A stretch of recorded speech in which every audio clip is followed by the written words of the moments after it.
there, my people. It's your girl Adeola. A lot has happened since we went on a break. But first of all, Oga Buhari, exactly what is going on? Honestly, it's like the man is not even in tune with the masses at all. My Oga, you're welcome to this program. It's like you're just doing your own thing. How long do we have to shout that people are hungry? Christmas this time around was not like it used to be, Mr. President. You seem to be forgetting that 2019 will soon be here. Very soon. How can people not be paid their hard-earned salaries for a whole year? And the Senate is busy buying 4.7 billion naira exotic cars for the Senate President Bukola Saraki and some other executive senators. Wallahi talai, that is not correct, Mr. President. People cannot afford to kill chicken, common chicken for Christmas. And we see millions of dollars being spent at your daughter's wedding. How do you think that people felt? And congratulations, Jerry, Zara, you know, too. How do you think people felt? I'm just saying that you seem to be insensitive to the plight of the masses. Even those of us that are living abroad, we are feeling it. We are feeling it like crazy. Even Koledowa is feeling it. Shut up. I'm already speaking for you. Let me talk. You know, we cannot close our eyes when our relatives are hungry. I mean, I've been telling you guys that we work daytime, nighttime, part-time, and overtime. Now we have to add extra time on top of everything before we can pay our monthly bills and help our people at home. And Mr. President, do you know how many Nigerian students abroad have dropped out of school in the last 1 year? You know that $1 is now how much? Like 417 naira. No, so how can any parent pay the school fees of their children abroad?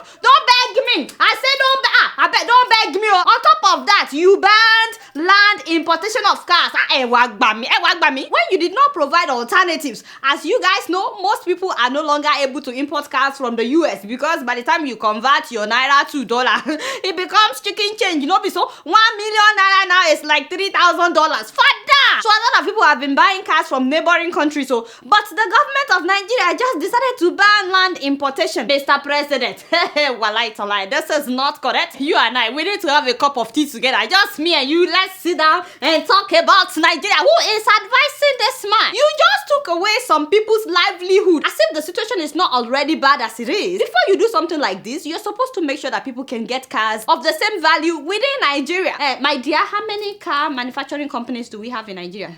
Innocent Motors. Innocent Motors. That's it. That's it. Just Innocent. You see what I'm saying? A country of 180 million people. We have one solid made in Nigeria car company. I beg, forget about all these foreigners that are assembling their cars in Nigeria. Those are not made in Nigeria and they are expensive. Oh, by the way, Innocent Motors is doing a wonderful job. In fact, I've had the opportunity of patronizing them twice and I was not disappointed at all. I would recommend them anytime, any day. So make sure you check them out if you're trying to buy a car in Nigeria. This is his contact. Wait a minute. I just gave the man free adverts. I beg. No, we need to call him after this service. Mr. Innocent, in case you are watching, it's your girl Adeola. You owe me big time. Sure, you understand? You owe me. But there are people that buy cars in order to go and resell them in Nigeria. And all those people just lost their livelihood. How do you ban land importation of cars when you're yet to develop our automobile industry? We need to, as a government, identify people who are talented that could lead them into transportation design. There are many youth in Nigeria who have similar talents and can really take it far and even further than I have. Thank you, my father. God bless you. A wonderful man. Very, very inspiring. For those that may not know, this is Mr. Jelani Aliyu from Sokoto, Nigeria, a top auto designer at General Motors here in America. Him and his team designed Chevrolet Volt and they also designed Bumblebee. That is the car that they featured in that movie, Transformer. The movie that made billions of dollars. Imagine the sure-footedness of a rhinoceros. That is where I take my inspiration. I design my cars to be aggressive, unique, and distinctive. Very inspiring man. If you sit down with him for 10 minutes, you will be inspired. The man told me that instead of us assembling cars in Nigeria has the resources and the brain power to make cars from scratch and even design our own cars based on our geographical features. Not just to assemble vehicles, but to create them, design them in that country. We have extreme heat, we have extreme dust, a lot of humidity. These are the conditions we face every day. Inherently designed vehicles for that. Benny, he told me that by now Nigeria should be designing cars that will be running on solar power, based on the fact that we're generously blessed with sunshine in Nigeria. So if only you had called me, Mr. President, and everybody knows my number, I'm always on speed dial, I would have told you that first of all, empower young people that have been designing prototypes. Young people that have been designing cars. We've been seeing so many of them like this month. You know, can you imagine if these guys are living in some countries? God knows that by now they would have been making real cars. How do you think that Toyota started? How do you think BMW started? How do you think Nissan started? Second of all, I would have told you, Mr. President, if only you had called me, that we have so many Nigerians that are working for automobile companies in various parts of the world. In Germany, here in the US, you know, like this man. We have so many Nigerians that are working for big automobile companies all over the world. Why can't we pay them to put in some time in training more people in Nigeria and start our own made in Nigeria cars? You should have called me so that people will be patronizing Nigeria as well. People will be buying from us instead of us buying from outside. In fact, you wouldn't even have to shut down the land borders because we will be shipping out cars to other African countries instead of us shipping in cars. And speaking of advice, Mr. President, Adeola, move closer, please move closer, because obviously I'm the only one telling you the truth and you need me. You know you need me. And now from the look of things, some cabals may not let you see this video. Hopefully they will let you see it. Do you not know what is happening in Southern Kaduna? Like, just tell me that you don't know. Just tell me you don't know. And you know what? I'm not even asking you to release a press statement. Not be press statement we go chop. But Fulani herdsmen have killed thousands of innocent people in Southern Kaduna, and you're not bothered at all. It's like you're not bothered at all. They killed more than 800 people in one single day. What? Father, where is thy face? Human beings being slaughtered left and right. 800 people in one single day. My dear, what happened to I belong to nobody, I belong to everybody? Is that how he said it? If you belong to none, who belong to you?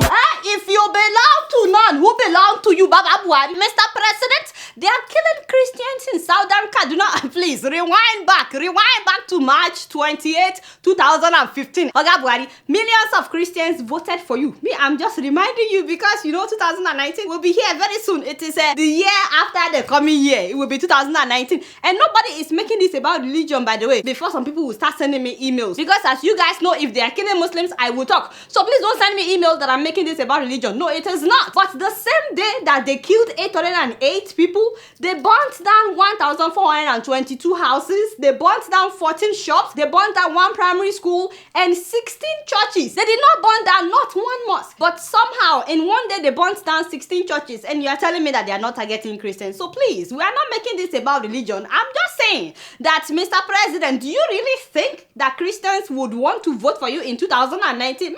I'm just saying, you know, when they've been shouting all this while and you are turning blind eye. And the worst part of it is that you are a Fulani man, Mr. President. You are a Fulani and the killers are Fulani herdsmen. How do you want us to believe that truly you belong to nobody? And it doesn't even matter whether it's a Christian or a Muslim or an atheist. One Nigerian life is too much to lose. This is very serious because the other time when militants were bombing pipelines, you did not waste time, Mr. President, to send battalions to go and get them under control. Those ones were bombing pipelines. They were not killing people. These Fulanis are killing human beings. Unless you're trying to tell us that the economy of Nigeria, you know, the oil is more important to you than the Nigerian people. Sure, you understand? I said don't beg me. Yes, I know that he eventually deployed the army to Kaduna, but what took him so long? Honestly, I'm really tired of all this politics that we are playing in Nigeria while people are dying. I look forward to the time where Nigeria will have a president that, regardless of your religion or where you're from or where you live, everybody will feel safe and feel included and treated well. Give me that song again. Oh, God, help in ages past. I beg. Hey, full stop right there. What is this? You see? Is it not because of people like this that we are where we are right now in Nigeria? Why are you playing me Obasanjo and I beg. Mind yourself. Now they are singing gospel song. Are you kidding me? These people had the opportunity to make Nigeria great. They did not. Now they are singing hymns. What does that mean? If you want to do something good, maybe now that you are old, you feel like you failed Nigeria. There are so many things you can do apart from singing hymns. You can also have foundations. You can sponsor Nigerian students through school. You can sponsor international students that are stranded. I beg. Don't get me upset. Is that the song that I asked you to play? Say, Baba, you see